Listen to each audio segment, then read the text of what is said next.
Hey folks, Amanda here. Just a quick heads up that from time to time, the Survivor's Guide to Thriving podcast does include some adult language. So if you've got kids with you, you may just want to hold on to this episode to listen to a little later. Enjoy!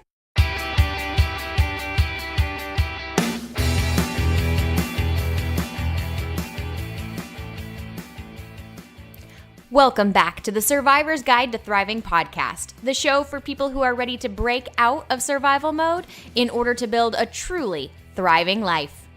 I'm Amanda Solman, and along with Mark Jewell and the rest of my team here at Mark Jewell Speaking and Training, we break down common roadblocks that keep people stuck surviving and share ideas to help you thrive each and every day.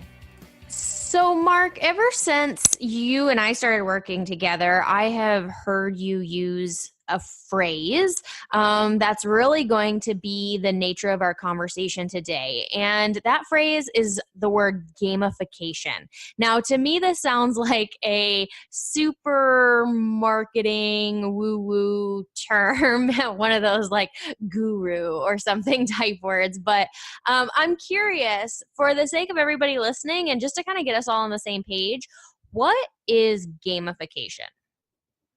Yep. So gamification really boils down to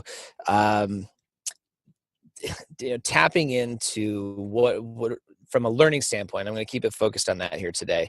It really focuses in on like what are the ways that people learn best, and the whole concept of gamification, I mean, really boils back to things that are just, naturally inherent for that people want to be able to do, whether it's, competing with other people, or you're quietly competitive with yourself, or you just like to have like the rules of the game put out before you.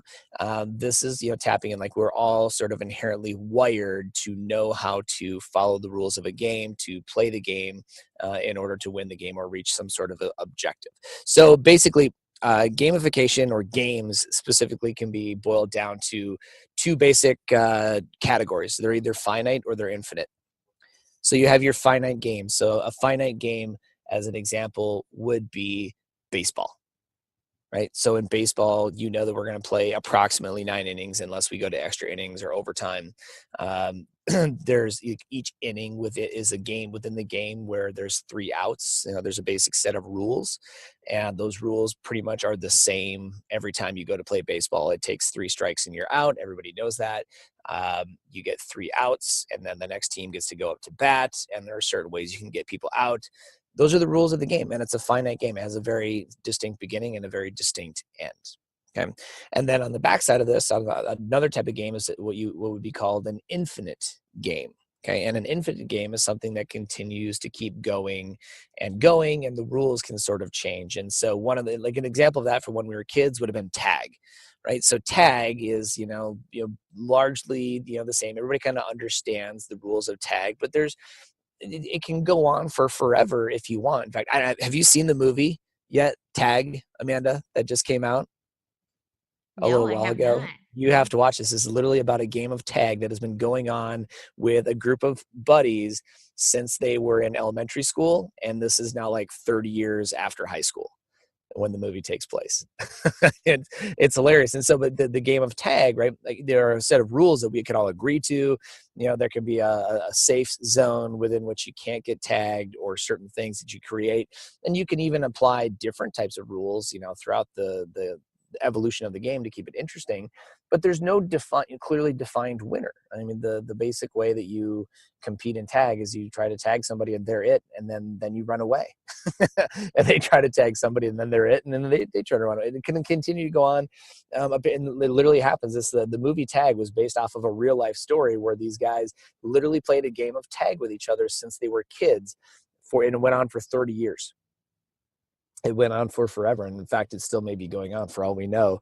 And so, it seems kind of silly, but at the core of it, we all get games. Like we've grown up around others, just sitting down and playing checkers, or learning to play chess, or playing football, or volleyball, or whatever it was, and sitting down to play Sorry or Monopoly or whatever it was when you were kids, and maybe you do that with your kids now. We all basically get games. And so when we're talking about gamification, it really comes in the essence of, hey, you know what? One of the things that we've done with learning over time, especially in the world of corporate training, is we made it boring as hell. Most of our people come to our programs wishing that they hadn't been sent to training, because it was like a punishment. It was a thing that they think they got punished. They must have been doing something wrong. And so at the end of the day, gamification is about making learning fun again in our world. And that's why we continue to use it, because it can be one of the greatest teachers, one of the greatest teaching tools, if you will, ever, if you just allow it to be. And that's one of the reasons that I'm so hot on the idea, and I can share more of that history as we go through the conversation today. But that may have been a much longer definition, but that at least gives you, here's the two categories, here's how games work. Inherently, we all know how to do them. And for the most part, people love to play games at some level, whether it's individual one-on-one games, or if it's team, or group, or multiplayer, or whatever. Like, people like the idea of getting into games because we're all sort of programmed with what it's like. Awesome. So, as you were talking, I think it might be helpful. So, all of your examples there, infinite, finite games, games we played as kids, I think make a lot of sense. But help me understand, how does this transition into the corporate space? So, talk to me about, like, just for people to have some context around what we're talking about, what does a game look like at a work type setting? So before we get into the work type setting, let me just ask you this: do you and Mitch have anything like a fuel rewards points or anything like that, or like when you buy groceries at a certain grocery store that earns you points off of gas or something like that? I mean, we have, like, I earn Delta Sky miles. Well, there you go. That would be an example of it. In fact, that's one of my favorite games to play, because as I go over Mine here right too. now, and I look in my Delta app, I can see that I have hit my gold status for the year. And that's the first time that I've ever done that. And so I feel incredibly good about that. So I'm looking in here. I am currently 20,723 miles away from platinum, or 48 segments to platinum, and we've already hit the spend. So I've got that one locked down. So as I'm looking in my app, look at this. It shows me that there's another level that I have an opportunity to achieve.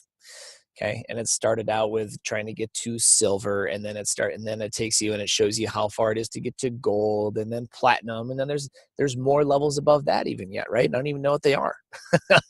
But every time you hit a new level, they will show you how much money do you have to spend and how many miles do you have to fly in order to get there. That's just an adult game. It's a way that they have created customer loyalty.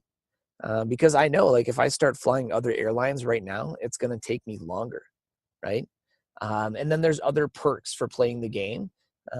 Things like maybe you get access to the Delta Sky Club, which is a special place where players get to go, have a drink or wait for their flight that's not sitting out in the lobby with everybody else. So that's another form of an adult game. We have the same thing with Hy-Vee, where we go buy groceries. And so you can look around the store when you're buying things. And the other day I bought a certain item that got me 25 cents per gallon off of my next tank of gas at a certain gas station. So it sort of gamifies, like, you find these little things, and then they provide you an incentive to buy that product, which you then take to their certain gas station, right? But it saves me money. So in the end, like, that's just another infinite game where I'm now trying to save money over time. So these are things that we do to sort of gamify out the workplace. If you were going, like, let's see, you recently bought a Grand Cherokee, right? I did. Did you get it from a dealership? I did. Did you happen to notice how many stars that particular dealership has with their logo? If you go look underneath, if it's like a Chrysler dealership, as an example, if you buy it brand new, Mhm. did you buy it brand new, or was it used? Yeah. No, it's new. Okay. Did they eventually send you a survey? Yes. Right. And so I don't know if you know this, but your input on that survey directly impacts that salesperson who sold you the car as well as the dealership. And they have to get certain levels of feedback as a Chrysler dealer in order to be a 4-star or 5-star, or there's between 0 and 5 stars. Hmm. And so in order to keep those star ratings, they have to get good reviews from people like you who buy brand new vehicles. And so this is a customer service game that Chrysler built from the top echelons of Chrysler in order to try to create positive buying experiences for people who are buying Chrysler products. So does that start to give you some idea like how we actually we're already doing this? Like, I mean, this is happening in the workplace all the time. In certain entities, say like certain like insurance companies, you have you do different levels of insurance rep, and these are things that you try to achieve over time. And so those are, and that's basically recognition within the company, but those are levels and that they create within the company in the game that people are playing. Now, the difference here is like we don't think about work like a game, right? We don't think about it as something that I get to go play. And this is one of the things that we're quite frankly trying to reframe, specifically in our case around learning, but even with companies that we work with, they're trying to help them reframe the whole idea of like how can work be a game, or how can we make it more fun. So in my story, when this is actually when I used to sell cars at a Chrysler dealership. I did not have a very good sales experience. It was not a lot of fun for me. Trying to get those good scores in the survey was not a fun game. Had nothing to do with the survey, had nothing to do with the quality of the vehicle, had everything to do with my sales leadership at that point. So I took about 5 years off from selling anything at all.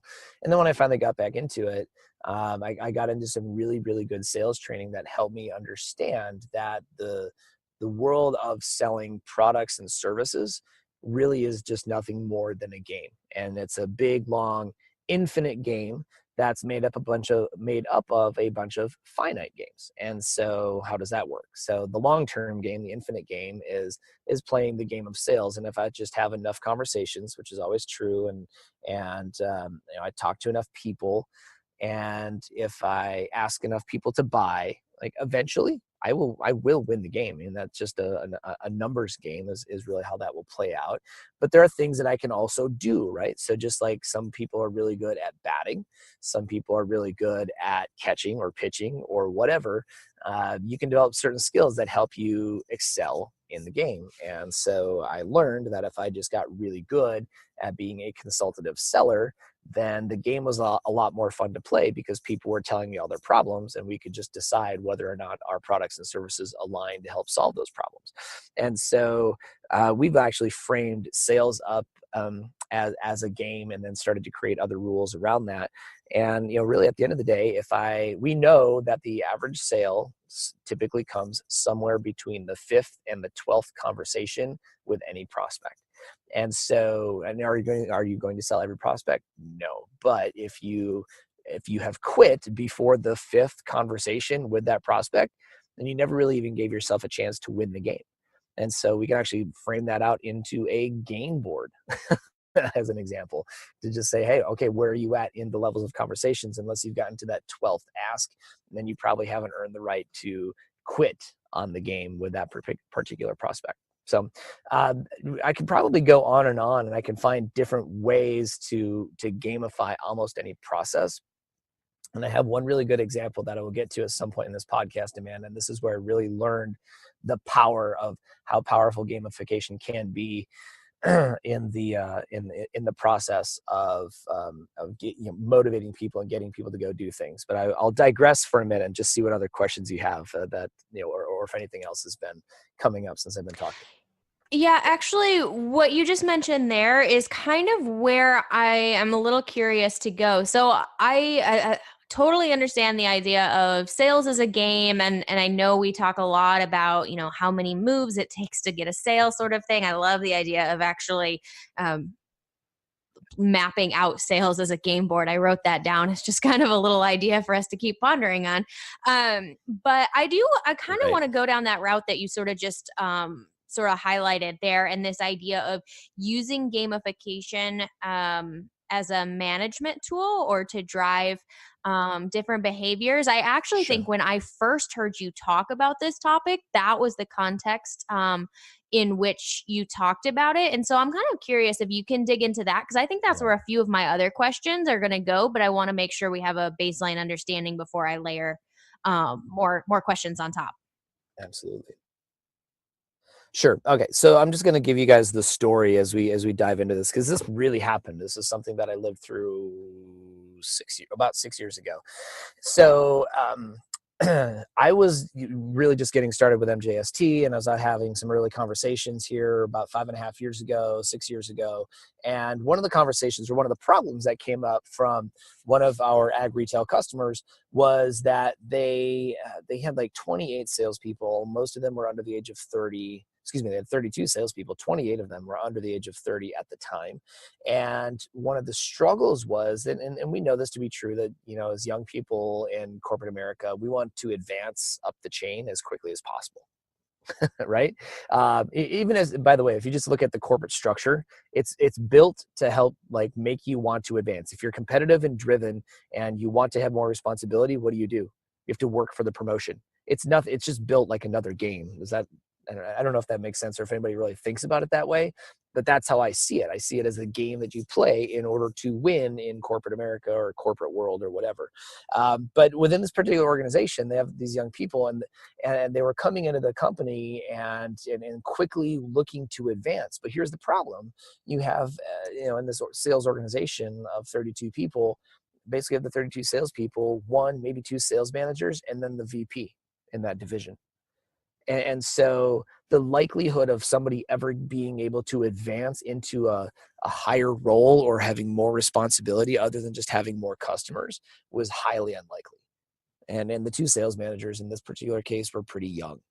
So the likelihood of them retiring was not high. So you just wait for them to like leave the company. That was your only opportunity to advance. And then, they're only advancing maybe a good salesperson, which isn't always a good move either.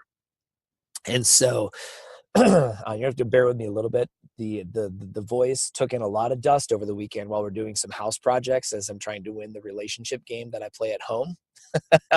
And so it's taken a little bit of a beating. So I'm looking at this problem with this one particular company, and there's no obvious solution, because you can't just create hierarchy that is proven to fail and not work, and is a big HR mess, and people just don't know what to do with that. So about the same time, my wife was getting really involved with Isagenix from a nutrition company standpoint, which happens to be a multi-level marketing organization. And different people have different opinions on multi-level marketing. I love it. I think it's a beautiful business model for the right products when they have the right leaders in place. And Isagenix is one of those companies that's done it really, really well. There's a ton of them out there, and a lot of our listeners are into Rodan and Fields and Arbonne and a lot of other multi-level companies. And I'm a big supporter of the model for the right kind of business. And one of the reasons I am is because of what happened next. So my wife was getting involved with Isagenix, and she was going to this leadership event down in Kansas City. And I said, you know what, I want to go find out what this whole thing is about. And she probably sort of talked me into it because she wanted me to get into it with her. And so, but I'm kind of a leadership nut. So I wanted to go and see what this whole thing was about. So we get to Kansas City, we get to the event. There's 1,000 people there, minimum of 1,000 people at this great big leadership training event. And they've got it all done up right. They got lights and speakers and great video, and all the audio and visual is perfect. But what I start to notice as I look around is you have out of these 1,000 people here, number one, they're all paying to be there. They're all paying to be users of the product. Okay, so that's unique, right? They're all paying their own money every month to be able to consume the nutrition. Also, because of multi-level marketing, they're paying money to this company to have access to be able to have their own business with that company selling those products. And so that concept right away, like, oh, that's so interesting. And I was very, very naive about the world of multi-level marketing up until that point. So the next thing that I noticed also, so Isagenix has this cleanse, and that's one of their cornerstone products is the Isagenix cleanse. And by the way, guys, this is not a commercial for Isagenix. It just happens to be a true story and like something I actually experienced. So they've got this cleanse, and I've done the cleanse. I understand how the cleanse works, and it's actually very good. But I get into it. I get into seeing like there's a lot of people at this event cleansing, right? And I had some close conversations with a couple of them, and overheard a couple of things. Like there are literally people at this event. Now they're paying to sell these products. They're paying to consume these products. And some of them are so broke that they're actually doing the 2-day cleanse while they're at this 2-day training event because they can't afford to buy food. And that was a real story that some people were saying, I'm doing the cleanse because then I don't have to buy the sandwiches or the salads or whatever at the hotel restaurant, which are notoriously expensive. It's like, oh, that's so interesting. And I even saw one guy literally sleeping in his car, literally sleeping in his car in the hotel parking lot because he can't afford a room at the hotel. Yet when we're in the training event, this place is going gangbusters, and the testimonials and the life-changing stuff and the transformations are just like so viscerally amazing. And 1,000 people are going just absolutely crazy about their belief in the products and their belief in this company and all the things. And I'm sitting here like reflecting on this on our drive back home from Kansas City, somewhat mystified, because the reality is like there are people at that event paying for the right to be able to sell, paying for the privilege to be able to talk to their friends about this business opportunity and to access these nutritional products. Yet in the corporate space, in corporate America, there are people that we're paying $50,000, $60,000, $70,000 for a base salary who you can't motivate to get out and go make a damn cold call. At this live event, we would get done with the sessions, and people would be out in the hallways and in the lobby of the hotel calling their friends, calling their network, calling people that they knew, or Facebooking about this, and getting people to come and try Isagenix. Yet in the corporate space, like one of the biggest frustrations with managers is getting people to get to that 5th call out of 12 that it's going to take, getting people to go out and take sales action out in the field. And it was like, it was appalling, the difference between the cultures of these two organizations and how it worked. And so I had to kind of go back and think, like, as I'd start dissecting this, and then I finally had the epiphany. How does Isagenix and all these other multi-level companies, how do they get people taking action? Whereas corporate America, we really struggle to get people taking action in sales. And let alone like, how do you advance up the ranks, and like, how do you have opportunity to grow? And I started looking at the Isagenix compensation plan, and I had a little printout that I still have. And as I look at this, and I realize like, wow, like they made a game, and they made it fun to play. They made a game and they made it fun to play. Because here's what happens at the end of the day. If I decide to go in, and this is similar with just about any company these days, any multi-level marketing company, if I sign up with the company today, that makes me an associate. My products are shipped to me almost right away. They send me out a debit card because if I refer this to anybody, I'm going to get paid on it. All the things start to happen, and this happens incredibly quickly. And before I even get my products shipped to me, Amanda, if I was just to get like 2 of my friends to go and try this with me, and I help those 2 friends become associates, and they get their products, they want to have more energy, or they want to lose weight, or whatever, they get going on it today. I automatically go from being an associate to being a consultant. I can get my very first promotion with this company within like less than 24 hours. And by the way, while this is happening, people are celebrating my significance and my achievement on Facebook, in like a private Facebook group, and maybe in my public news feed. And there's all this cool stuff going on. So I'm getting recognition from my leadership. Right. I mean, by contrast, if you're over here in the corporate space and you do something really well, like you make a sale today, like you're lucky to get a friggin' high five. Right. It's just expected, partially because yes, you're getting paid very well to go out and make those calls and to make those sales. And, we just don't think that we should have to recognize. And so, but that's just something for companies to start looking at within your culture is, how do you recognize people when they win in the game of sales? What does that look like? Is it really fully celebrated, or is it just like, good job, you did your job, we expect you to do that? And it'll tell you a lot about your leadership style.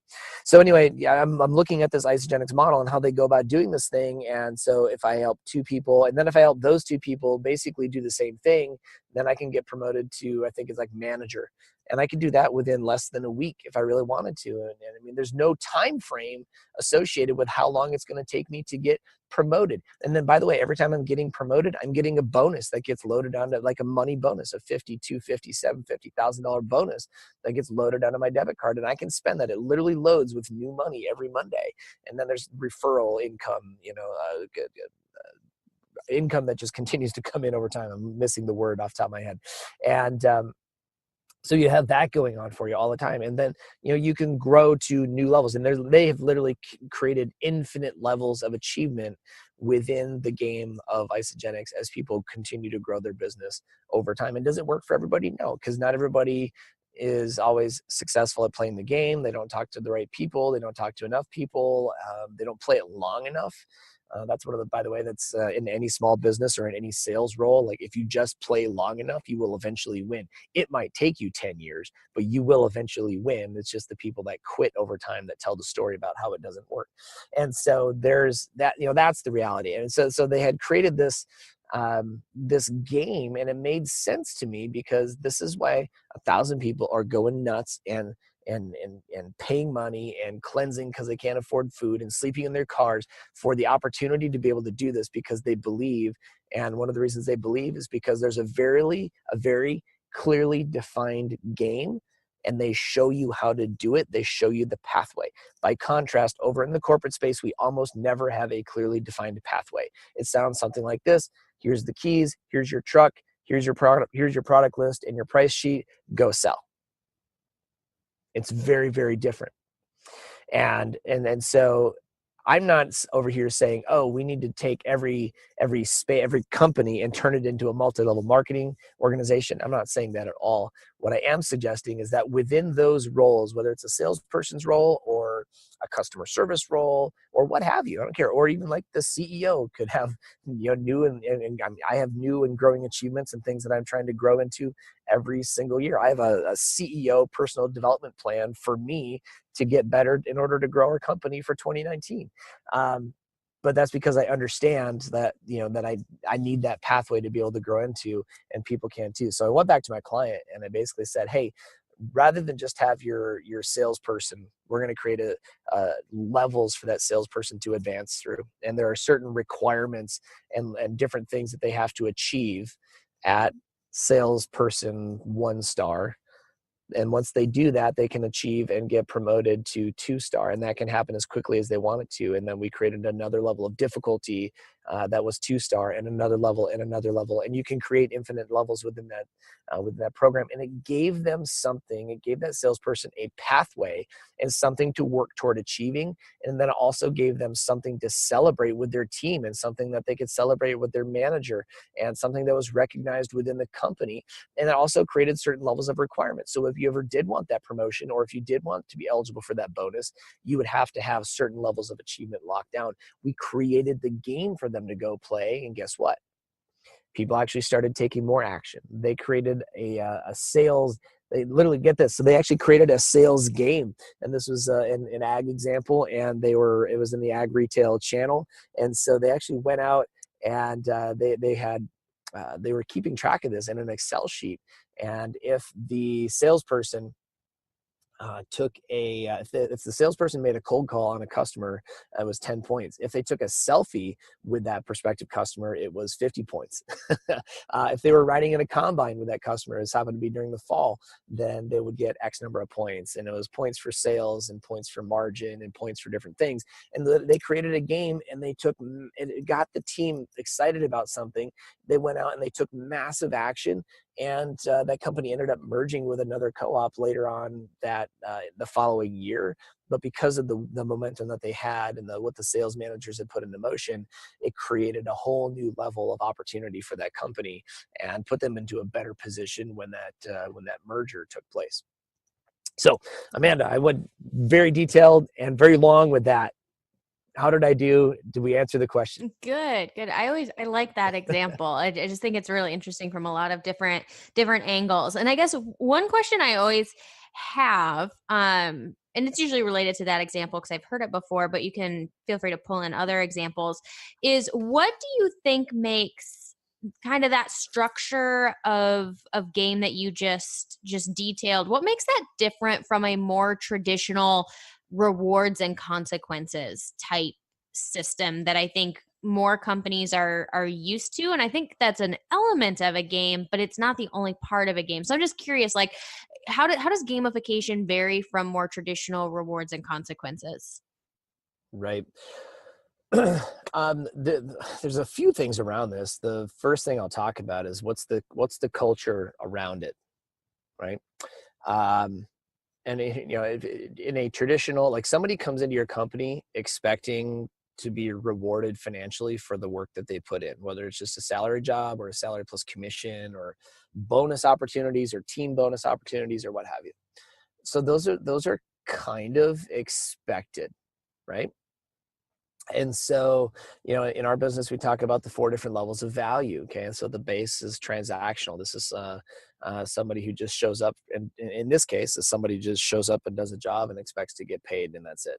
Like, there's no heart in it. They're not loyal to you. They could, give two shits whether your company exists again in 3 months. They'll move on and do transactional work at another one.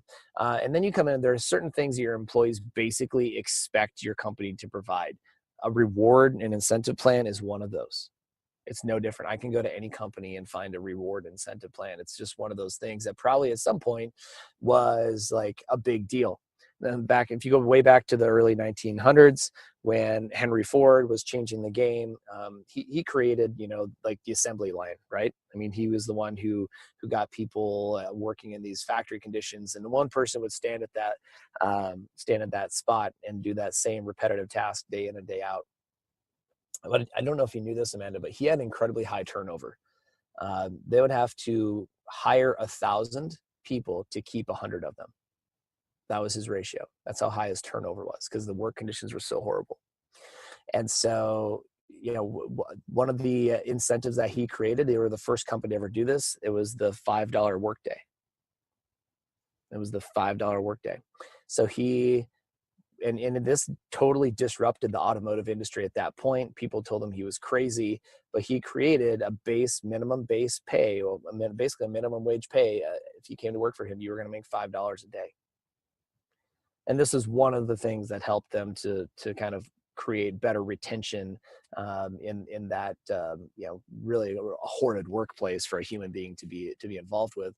But it changed the game, right? It was a value add. It was still a tough working condition. It was still a hard job, but it changed the game because it was a value add. So people were wanting to work for that $5. By the way, it was a genius move on his part, because now those same people could afford to buy a car. So they took workers and they turned them into consumers. So he was playing a longer game, but that was, and the rest is history, right? But so if you sit back and think about this, like, that was a value add, but there's really nothing about that. Anything, as you and I know, anything that's a value add today will eventually get copied by other people, and then it will become expected. Right. So, I mean, in companies, people basically expect to have access to, in most cases, to health insurance. In some cases, that's a bonus, but a lot of people that's kind of an expected thing now. They expect to have benefits. Like, if you walk into a company and you're like, look here's your 2 insurance options. You get a 401k and you get a salary.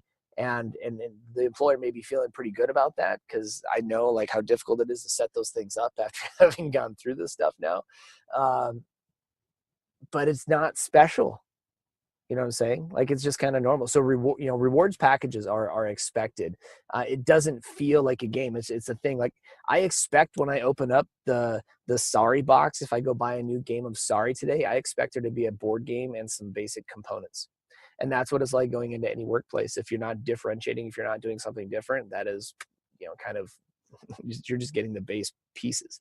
So I think that's one of the things that's why it's I mean, it is a game in a way, but it's really hard to make that look like a game unless you're just really good at selling people on the idea and somehow renewing the concept around that. the other piece is games tend to be a little bit more fun. I mean, that's just the long and short of it. They become a little bit more fun, and so I can tweak different things at different times in order to get different results. And so one of the things that I can do is actually create like I can create a finite game, just a short game. We do this in our sales training, so we'll get people doing a 7-day long game where they compete against other people in our programs to go out and create sales appointments.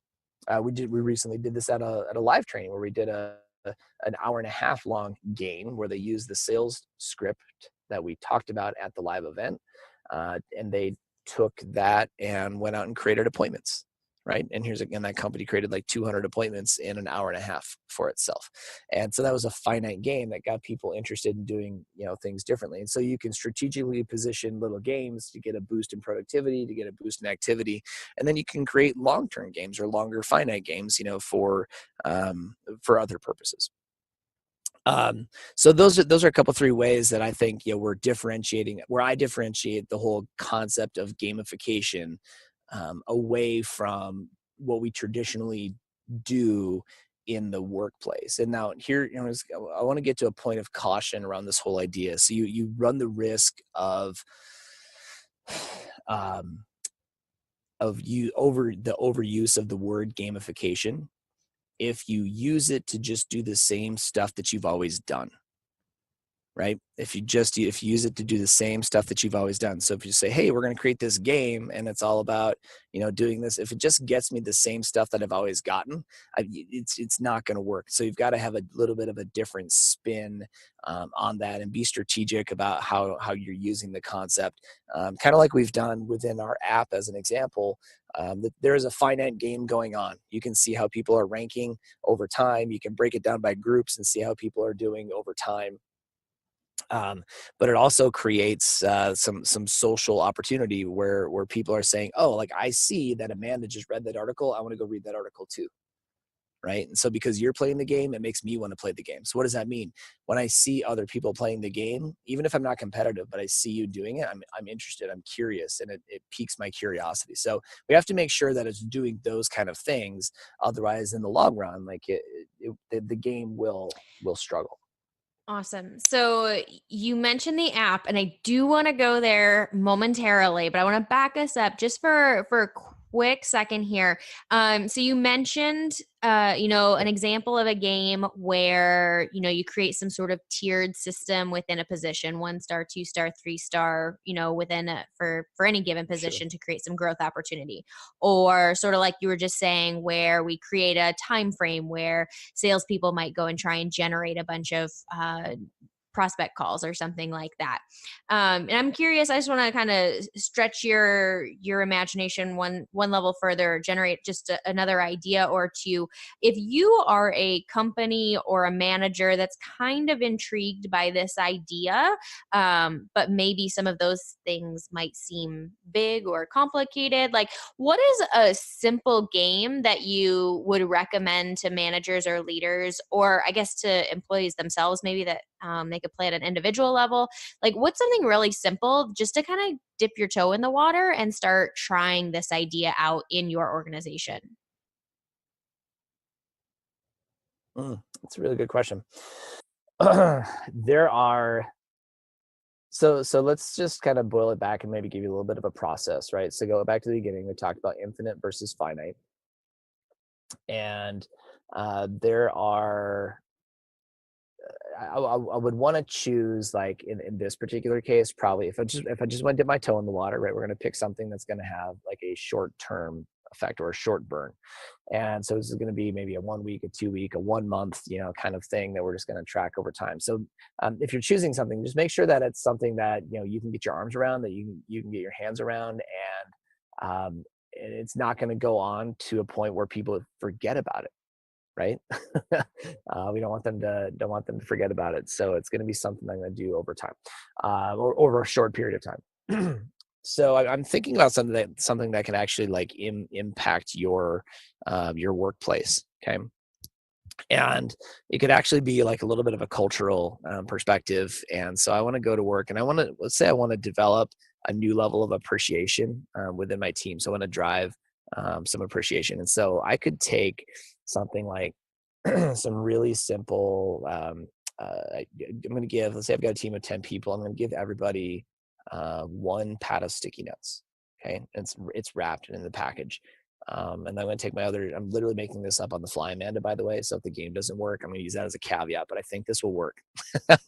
So what I'm going to do is I have the same number of plays as anybody else, in the workplace. And I'm going to create an unknown deadline for this game. Okay. So it could last a week. It could last a month. You're not going to know, but I'm going to call a time. Like I'm going to, whatever the text is going to go out, the email is going to go out, hey, the game is over. So you don't know when the end is coming. And your job is to use these sticky notes to pour greatness into others on the team or others around you. And whoever has the least amount of sticky notes left when they're done, has like whatever I call the game, when I decide the game is over, you're the winner. Okay. Whoever has the least amount left. Maybe I add in like some evidence-based practice around that, where they have to like take a selfie. So like I literally I write a compliment down and I put it on your desk when you're not looking. Okay. Or, you can create other little nuances and little caveats of that, but it has to be done, it has to be used to help somebody or to do something good. And you can use your sticky notes in any which way you want, whichever way your talents would direct you. So in that way, what are we doing? We're creating fun in the workplace. We're giving people a way to pour greatness into others. We're creating a more appreciative workplace. We're creating a higher level of vibration, a higher energy within our team, within our office. And I can use these outside the office, inside the office, but I'm doing things that are allowing me to do something nice and go out of my way to do something nice for somebody else, which we know based on our research would show you that people are going to feel better about themselves. It's going to disrupt their pattern. So you can't be angry or mad or really too sad and super appreciative at the same time. Right. So we create that as a game, and it just becomes a fun way to get people doing something differently. It costs you nothing. All you have to do, and this is if you're the leader thinking about doing something like this, is define what are the tools and what are the rules. So every game has got to have, at least a couple very simple rules that everybody can follow. Everybody understands this. And then if it's a finite game, how do we clearly define the winner? Okay. And then you can create your tiebreaker becomes, you have to take a selfie with your sticky notes as you hand them out, as you do them. And whoever has the most of those selfies with their sticky notes, they become that, that's the tiebreaker winner. Or those can become bonus points if you want. So you can literally do that anyway. And it doesn't cost anything. It's a fun way to infuse appreciation culture into your workplace. And there you have it. There's your free game. You guys can all go play that now. I love that idea. Not too bad for right off the top of your head. That's off the cuff. To be fair to the audience, Amanda did not cut me for that question. I just tapping into that flexibility strength. I knew you could come up with something on the fly. Creativity is just a bubbler for me. So yep. That's fun. So, and this is not, I don't want this to feel like a pitch for everybody. But if this is something that you want to lean more into, I think you need to reach out to us at MJST. And I would gladly, if you're thinking about doing something like this within your team, I would gladly just jump on the phone with somebody who wants to talk about it and see how we could use gamification to ramp up your workplace. I mean, just, reach out to us through the website at markjewelltraining.com, and Amanda will get you on my calendar and we can talk it through. Definitely. So let's go back to that little thing that you mentioned earlier, AKA our app. Talk to us. So people, if they're on our email list or who follow us on social, they may have seen that we released an exciting new project here in the last couple of weeks. But the Thrive Today app is live, and in all transparency, it's part of the reason we're having this conversation about gamification, because this app is a way for our team and honestly our community to create a gamified approach to personal and professional development. So, Mark, talk to me a little bit. How does this app fit into the idea of gamification? How does it make what we do more fun and engaging than people normally think when they think about training? Yeah. So I'm going to give this game a couple of simple rules right off the bat too. So at the end of the day, when it boils down to adult learning, best practices and principles, one of those things, if I'm trying to create change in my workplace, if I'm trying to get people to adopt new behaviors, okay, um, there are certain things that I need to have, and one of those is I've got to see other people doing it. I've got to see the value coming from other people. Okay. And so, the app, looks very much and kind of acts very much like a social platform. It's not Facebook, it's not Instagram in that same way. It will have features that maybe look a little bit similar in some ways, but what it does is it enables learners, people in our community who are committed to personal growth and getting better at work and life, et cetera. It allows you to see other people doing it too. Okay. And so what that creates is community. It creates a culture that's very, it's not Facebook, it's not LinkedIn, it's totally non-judgmental. Nobody's in here saying, oh, I see that you want to do that, but that's impossible. Right. I mean, that's what the rest of the social world will do to you. So this is a supportive environment that supports the game approach. So, rule number one is you get to see other people growing, and that makes it a little bit easier for you to buy into. Because I know that now I'm not doing this alone. Okay. And it creates a place for people to engage and share in conversation. And it's very well documented. Like one of the best ways that adults learn is through conversation. One of the worst ways that we learn is sitting in a room and watching a PowerPoint. I held my tongue there, Amanda, so you didn't have to mark explicit on this podcast episode. But that's one of the ways that we learn the worst is sitting in a room with our eyes glazed over by a boring lecture in PowerPoint. It actually doesn't work well, and and it gives you it allows you to work through multiple modalities, right? So there's text-based content for reading. There's video and audio-based content for your visual and auditory learners as well. And then for those of you that are a little more kinesthetic, there's ways to be able to log behaviors, to be able to post, to be able to engage and interact, and even take selfies. We have something in there called the Thrive Today selfie, which is literally just you providing evidence that you're out here doing the growth, and you're showing people. And people are like, I mean, there are thousands of selfies have been posted in this app in the 3 months that we've had it going. Thousands of pictures of people doing their thing, like showing that they're using the learning that they're creating. So it's very socially visible, and it's not, I'm stopping short of using the word peer pressure because that's not what it's intended to be, but it shows you that other people are on this growth journey with you. And that's what the power of it is I see that we have CEOs and vice presidents and entry-level employees and everybody going through this together. And I can see that CEO struggles with this too. And I'm an entry-level person over here, and that gives me hope. Right. So it creates that. And it's also, by the way, it's also an accountability tool. So people commit to wanting to do certain things. And this is a place where they go and they want to, they have the accountability of being, in this space with other people, and then following through on what they said they were going to do. Now, there's also and I saved this for last because I know that not everybody's super competitive. I'm one of them. I am not, I do not have to beat you in order to feel gratified. I like winning, but I don't have to beat you in order to feel good about myself. Does that make sense? Right? Because I'm also internally driven to compete or to do well or to compete with myself or to beat my old self. And so what we have these things called podiums within the app, and we're measuring certain behaviors, whether it's whole person behaviors, which are things that help grow the whole of you, or a salesperson behavior or a leader's behavior. And people can actually log these behaviors and talk about what they're doing to delegate responsibility, or to have a discovery question with a customer, or to get their exercise in today, or to meditate today. And they log those behaviors in the app. And over time, what it does, it'll show you your patterns, but it also gets you points.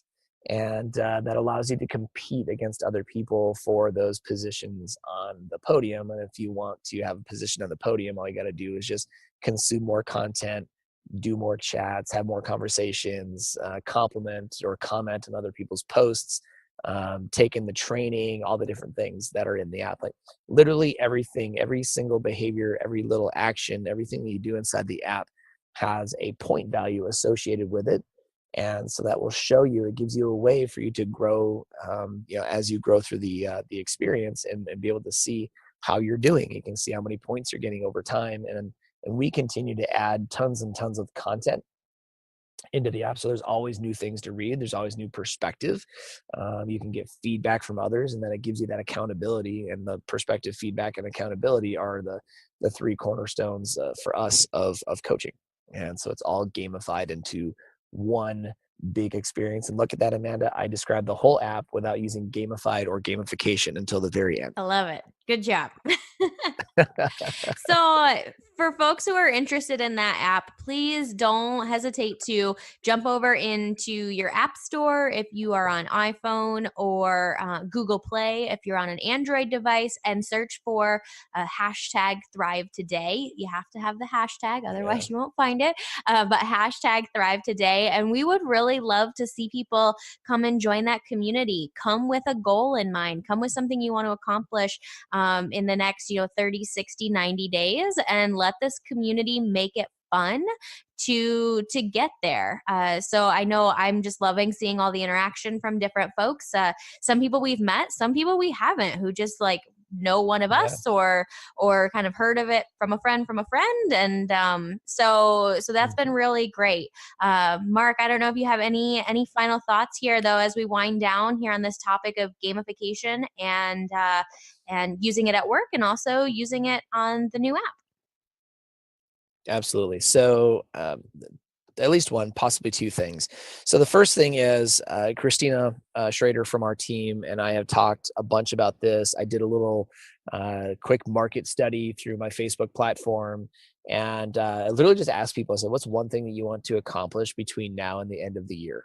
And I actually got a bunch of responses, maybe almost 30 responses from different people.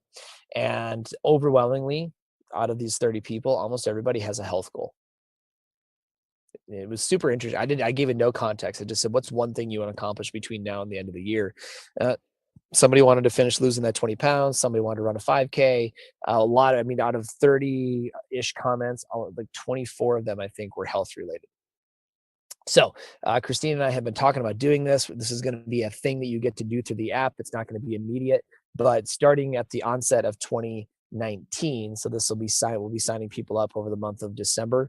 You can actually come and be a part of your own accountability group that will help you achieve whatever health goal it is that you want. No judgment, nothing like that. Just have tons of resources around nutrition, fitness, exercise from our team, and from specifically Christina, who's certified in these areas and has really helped a lot of our coaching clients. So we're going to be launching. We haven't even named it yet, but come on over to the app. Let us know. Like, you just kind of follow along. We're going to be announcing that here probably early November. It's October already, right? Yeah. So probably early November. And then you'll enroll in the month of December and have an opportunity to just literally have an accountability group that will stick with you to help you get whatever that goal is that you want. It'll be digital, it'll be launched through the app. There'll be some calls that you have an opportunity to dial into to get additional information. And we're going to celebrate the heck out of your success in you getting that body or that energy or that, I think John Sano on our team calls it dad gut gone. Whatever it is that you got that you want to go to work on, it's going to be an accountability group for you. So it's a little bit of a plug, but that's a way that we're going to serve with the app that's going above and beyond the base services of the app and what it does. But come on over to get into the app, check that out. It's free to download, doesn't cost you anything, and start taking in tons of content. So that's the first thing. The next thing is you start to think about gamification in the workplace. For the leaders that are listening to this, for the CEOs, the VPs, guys, here we've got to get real. The workscape, the workplace has changed. Number one thing, if you don't do anything around gamification, fine. Create well-known pathways for your employees to succeed. And I don't care if it's an entry-level sales job, if it's mid-level, what's the next step that gets to be taken, the next step. We've grown up in a world where basically said, here's the kind of the key objectives that we think we're going to do. Here's your goals. This is, and then it's your job to figure out how to get there. If you don't know how to create that pathway, have whoever's doing it right now start documenting what they're doing so that you can create the pathway over time. Okay. But the biggest thing is you look at working specifically with your next generation. The next generation wants to be shown what's next. What's the next step? If you show them that, their level of engagement with you will go through the roof. If you can do this in a way that's more fun and more engaging, and you're creating greater presence for them, you're going to have even more engagement. We've seen this proven. We're doing this with some of our clients right now, and it's working. I'll just say this, you've got to get purposeful with how you're creating learning design in the organization today. Too many of you are doing it in survival mode. It's an afterthought. One CEO said to me the other day, we're in cost cutting mode, so we're not going to spend any money on training next year. I said, I didn't say this, but my thought is like, you're going to struggle in retaining talent because this is almost a must. Okay, and I'm not saying that just because I'm biased on training, and I get the realities of the workplace, but the reality is like you've got to invest in these pathways and then show them, train them, give them the support to get there. Just the way that young employees' brains are wired based on how they were brought up is not the same as how you were brought up in some ways, and so it's creating the need to have these pathways, and that is the way it is. You cannot argue with reality in this case. So use that, and then as you decide to add in some games and gamification into the process, you create it to be even more fun for people. And the companies that do this are winning. They're winning big time. And you're going to see a lot more of this. You're going to see a lot more appification that workplaces will use to track some of this stuff. And there are some that are bordering on just a little bit crazy as far as what they can do. But we're literally going to be able to track everybody's behaviors over time and create that into games that help people engage and learn and grow and do more things. So get ready for that. But I'm just giving a little bit of a plea to the leaders out there to start somewhere. And I'm hoping that that's right here in the spot where you can just create clearly defined pathways for people to grow through, and then game it up just a little bit to make it more fun. If you do that, you're going to start to win big time. That's it, Amanda. Excellent. Yeah. Excellent. I love that. So thank you, Mark, for joining me today, talking about a topic that we actually haven't really dug into that much before in the past. So very interesting discussion, and hopefully we will see people join us over in the app. All right. Thanks, Amanda. Guys, game it up. Everything else is just surviving. It's your time to thrive. Let's go get it. Thanks for tuning in to this week's episode. If you like what you heard, make sure to jump over to Apple Podcasts and leave us a rating and review. We appreciate the feedback, and it helps other people find the show. On that same note, if you enjoyed this episode, make sure to share it with a friend. As always, if you're looking for more resources to go from surviving to thriving, check out our website at www.markjeweltraining.com. That's Jewel with 2 L's. And you can find us under Mark Jewel Speaking and Training on all the major social networks. Remember, survival is dead. It's your time to thrive today. See you next week.